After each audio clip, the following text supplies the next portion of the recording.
à Alger depuis déjà 14 mois, mais comme je l'ai dit déjà à plusieurs personnes aussi, je ne suis pas ici comme quelqu'un de nouveau parce que j'ai travaillé en Algérie de 2001 jusqu'à 2006 comme un jeune diplomate et consul. Alors, cette exposition que vous voyez était préparée par le ministère de la Défense tchèque, spécialement pour l'exposition et pour à l'occasion d'un petit, je dirais, cet événement au niveau du monument de la Victoire à Alger, avec le ministère de Moudjahidine. C'était non seulement qu'on a exposé des tableaux, mais on a fait aussi, on a invité des Moudjahidines, femmes surtout, Moudjahidas, pour témoigner ce qu'ils ont vécu. Et à la fois, il y avait aussi le responsable du ministère de la Défense pour parler, et le ministère aussi de la Défense algérien pour parler un peu, pour comparer comment on s'occupe aussi des militaires qui étaient blessés dans les missions de paix ou dans les différents types d'activités. Mais surtout, et ça vous avez vu, on parle souvent des hommes comme des militaires, comme des soldats, mais bien sûr les femmes étaient toujours aussi sur place, aider les soldats et tous les panneaux parlent de cette histoire de la libération de la Tchécoslovaquie pendant la Deuxième Guerre mondiale et surtout dans le front Est. Ça veut dire quand continuer de venir dans notre pays, libérer enfin notre pays au mois à partir de juillet 1984 jusqu'à la fin de la guerre au mois de mai de 1945. Alors, vous pouvez lire sur des tableaux comment les femmes travaillaient pour cette libération, quels différents types de responsabilités avaient sur le front. C'est intéressant, c'est la formation, les femmes dans les unités militaires, et bien sûr les femmes étaient toujours aussi dans les hôpitaux militaires, et ce qui n'était pas du tout facile parce que bien sûr les blessures étaient terribles et souvent elles n'avaient pas assez encore d'expérience. Alors c'était très difficile pour elles. Et à la fin, il y a aussi un peu l'actualité, c'est-à-dire comment maintenant les femmes dans l'armée tchèque travaillent, et de nouveau surtout dans les missions de paix ou dans les hôpitaux de camp, de terrain. Mais à la fois, alors on parle un peu de la guerre. On a ceux qui étaient hier dans la projection du film, Ma famille afghane. Alors on a bien sûr le cadre, c'était 2010, déjà présence aussi des Américains sur place, le Taliban, la situation très difficile. Et d'ailleurs, ma femme a remarqué qu'il y avait aussi dans ce film c'est pour quelques secondes, une femme tchèque justement qui a aussi travaillé à l'hôpital pour s'occuper des Afghans qui étaient blessés.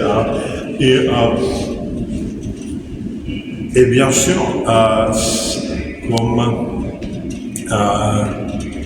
ne pas parler seulement de la guerre, même si les guerres sont justes, injustes, oui. Alors, c'est vrai que j'aimerais bien vous présenter une femme qui a fait pendant sa vie, elle a essayé de faire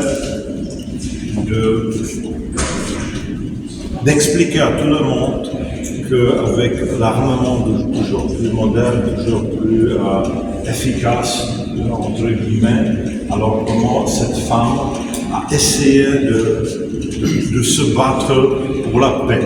Et si ce n'est pas possible pour la paix, au moins pour certaines règles qui, même dans la guerre, doit chacun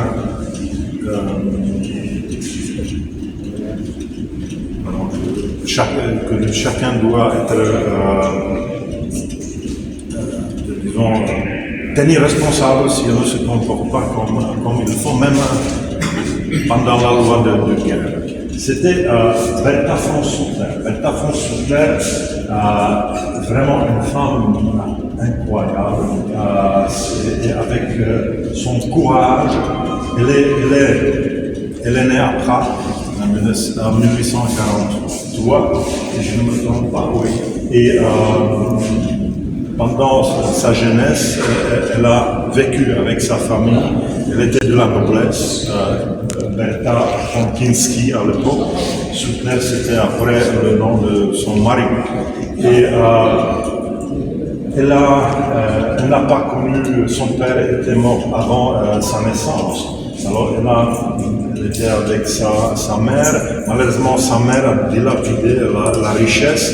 Et après, elle était obligée, même dans la noblesse, elle était obligée de travailler normalement dans les familles des autres, dans les familles autrichiennes et puis aussi dans les familles à Kafkas. Et là, pendant la guerre à Kafkas, elle a commencé d'aider justement les blessés. Et pour elle, c'était une découverte, disons, de la blessure, des morts, voilà, tout ce qui, chaque bataille, chaque guerre apporte, c'est-à-dire de souffrance. Et à ce moment-là, elle a commencé à réfléchir aussi comment changer un peu le monde. Et à ce moment-là, quand elle est revenue de Kafkas en Autriche, elle a rencontré Nobel. Et elle est devenue son assistante. Et elle l'a persuadée, parce qu'avec la dynamite qu'il a inventée, il a dit, écoute, on ne peut pas faire, voilà, maintenant vous avez trouvé quelque chose qui va faire mourir des milliers de personnes. Voilà, vous l'avez déjà fait, mais qu'est-ce que vous allez faire de l'autre côté?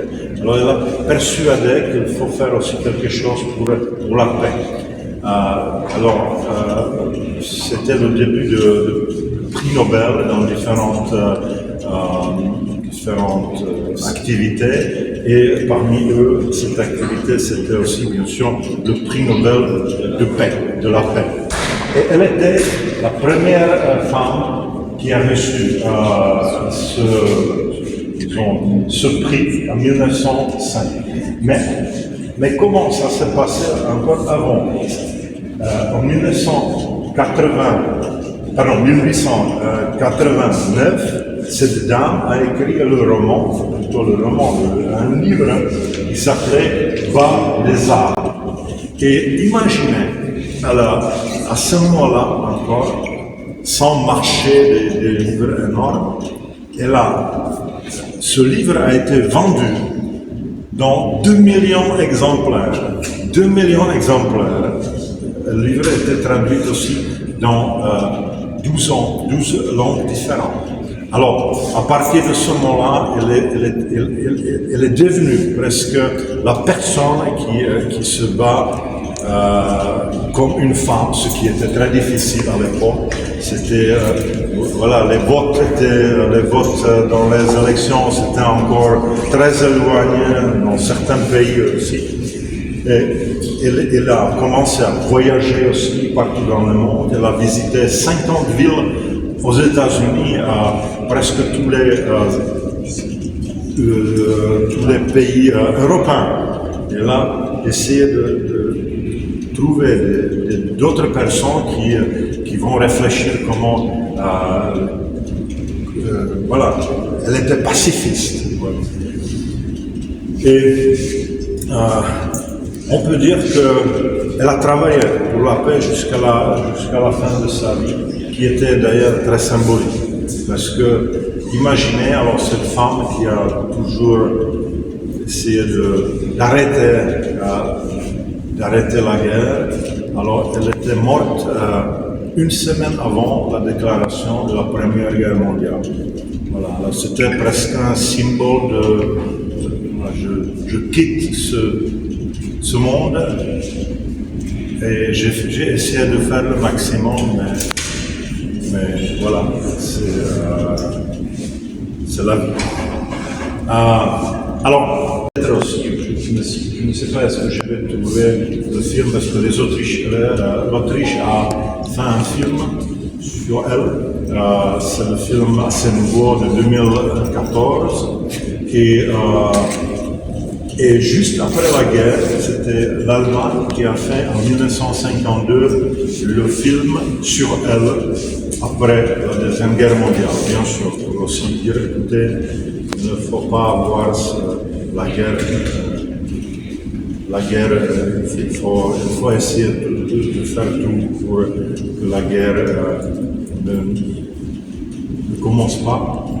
Et si elle commence, alors de trouver tous les chemins pour finir la guerre et la souffrance. Voilà, alors je vous remercie bien d'être ici aujourd'hui. J'espère moi aussi que je sais que ce n'est pas pour la dernière fois que je viens à Tizi Ouzou ou avec, et surtout aussi avec la culture. Merci beaucoup. Si vous avez encore des questions sur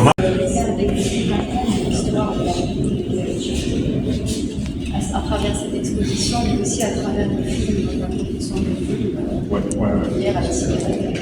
C'est toujours un plaisir de recevoir la Merci. Merci, madame.